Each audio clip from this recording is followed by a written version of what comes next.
বাচ্চা দেখে এত মায়া লাগছে, কে ফেলে দিয়ে চলে গেছে। মানে চোখ মুখের তার অবস্থা দেখো কি হয়ে গেছে, কত কষ্ট লাগে এগুলো দেখে। মানে মানুষ পারেও, সে খেতেও জানে না।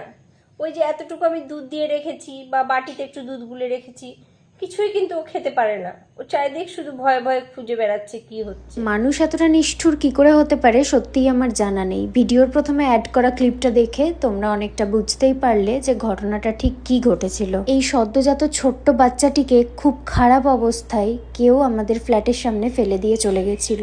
আমার মায়ের পৌঁছতে আর 1 মিনিট দেরি হলেই হয়তো কুকুরে ওকে ধরে ফেলতো। যাই হোক, সেসব কথায় আর যাচ্ছি না। পরের দিন আমি আর বোন ওকে নিয়ে ডাক্তারের কাছে চেক আপ করাতে গেছিলাম। চেক আপ করাতে গিয়ে জানতে পারলাম ওর বয়স খুব জোর 2 সপ্তাহের মতো হবে। সদ্য ওর চোখ ফুটেছে। ডাক্তারে ওর নানান রকমের স্প্রে পাউডারের সাথে সাজেস্ট করেছিল দুধের কোটো।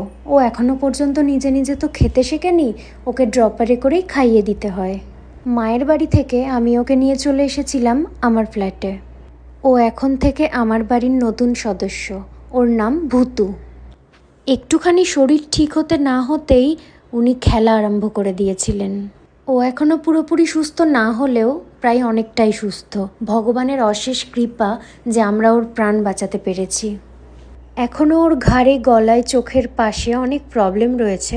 আশা করি খুব তাড়াতাড়ি ওকে পুরোপুরি সুস্থ করে তুলতে পারবো। আজকের ভিডিওটা এখানেই শেষ করছি।